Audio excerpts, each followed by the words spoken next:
చంద్రబాబు ప్రభుత్వం అరాచకానికి కేరఫ్ గా మారింది. ఒక పథకం ప్రకారం లోకేష్ డైరెక్షన్ లో వైఎస్ఆర్ కాంగ్రెస్ పార్టీ సిఆర్డీఏ రైతు పరిరక్షణ కమిటీపై దాడి చేశారు.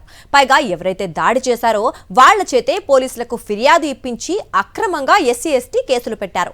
ప్రభుత్వం పోలీసుల తీరును వైఎస్ఆర్సీపీ తీవ్రంగా ఖండిస్తే అటు ప్రభుత్వానికి వ్యతిరేకంగా గళమెత్తిన రాజధాని ప్రాంత రైతులు తీవ్ర ఆగ్రహం వ్యక్తం చేస్తున్నారు. వైఎస్ఆర్ కాంగ్రెస్ పార్టీ నాయకులు తమ భూములు పరిశీలించడానికి వస్తే తప్పేంటని ప్రభుత్వాన్ని ప్రశ్నిస్తున్నారు. అధికారంలోకి వచ్చిన రోజు నుంచి రాజధాని పేరిట రైతుల భూములను ఎలా లాక్కుందామనే ఆలోచనతోనే పాలన సాగిస్తున్నారు చంద్రబాబు. ఇందులో భాగంగా ఉండవల్లి పెనుమాక రైతుల్ని భూములు ఇవ్వమని చంద్రబాబు సర్కారు అడిగింది. రైతులు భూమిచ్చే ప్రసక్తే లేదని తేల్చి చెప్పారు. సీడ్ యాక్సెస్ రోడ్డు నిర్మాణానికి భూములిస్తే మీ జోలికి రామని అధికారులు రైతులను మభ్యపెట్టారు. అది నిజమని నమ్మి రోడ్డు కోసం భూములిచ్చారు రైతులు. ఆ వెంటనే ప్రభుత్వం మాట మార్చింది. రైతుల దగ్గర ఉన్న పొలమంతా లాక్కోవటానికి ప్రయత్నిస్తోంది. దీంతో రైతులు తిరగబడ్డారు.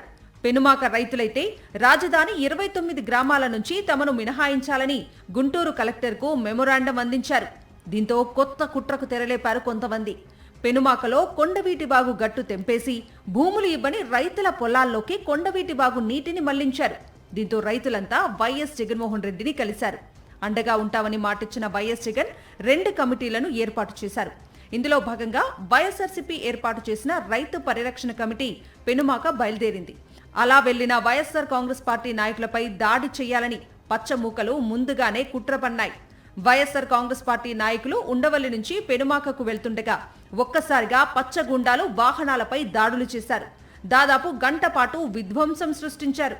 ఇదంతా తమ కళ్ల ముందే జరుగుతున్నా పోలీసులు పట్టించుకోలేదు. కట్ చేస్తే ఎవరైతే వైఎస్ఆర్ కాంగ్రెస్ పార్టీ నాయకులపైన రాళ్లు వేసి విధ్వంసం చేశారో వాళ్లే తమను కులం పేరుతో వైఎస్ఆర్సీపీ నాయకులు దూషించారని తప్పుడు ఫిర్యాదు ఇచ్చారు. రాయపాటి కిరణ్, మాణిక్యం ఇచ్చిన ఫిర్యాదు మేరకు పేర్ని నాని, అంబటి రాంబాబు, దేవినేని అవినాష్తో పాటు పలువురు వైఎస్ఆర్సీపీ నేతలపై పోలీసులు కేసులు నమోదు చేశారు. ఇది చాలదు అన్నట్లు తమ విధులకు ఆటంకం కలిగించారంటూ అంబటి రాంబాబుతో పాటుగా మరికొందరిపై తాడేపల్లి సీఐ అక్రమ కేసులు బనాయించారు. ఈ మొత్తం వ్యవహారంలో పోలీస్ కానిస్టేబుల్ను బండరాయితో కొట్టిన తెలుగుదేశం నాయకుడిని మాత్రం వదిలేశారు. టీడీపీ రౌడీలు చేసిన మారణ హోమంపై నిప్పులు చెరుగుతున్నారు రైతులు. మేము మా బాధలు చెప్పుకోవటానికి కమిటీని ఆహ్వానిస్తే మధ్యలో ఆపి దాడి చేయటం హేయమైన చర్య అని రైతులు మండిపడ్డారు. చంద్రబాబు ప్రభుత్వం మొదటి నుంచి తమ భూములను భయపెట్టి లాక్కోవాలని ప్రయత్నిస్తోందని ఆగ్రహిస్తున్నారు. వైఎస్ఆర్ కాంగ్రెస్ పార్టీ నాయకులంతా తమ భూములు పరిశీలించడానికి వస్తే తప్పేంటి అని ప్రశ్నించారు. అవసరమైతే కమిటీని మళ్లీ పిలుస్తామని, లేకపోతే ఈసారి జగన్మోహన్ రెడ్డిని తీసుకొస్తామని రైతులు తేల్చి చెప్తున్నారు. మరిన్ని అప్డేట్స్ కోసం ఛానల్ ను సబ్స్క్రైబ్ చేయండి. నోటిఫికేషన్స్ కోసం బెల్ ఐకాన్ పై క్లిక్ చేయండి.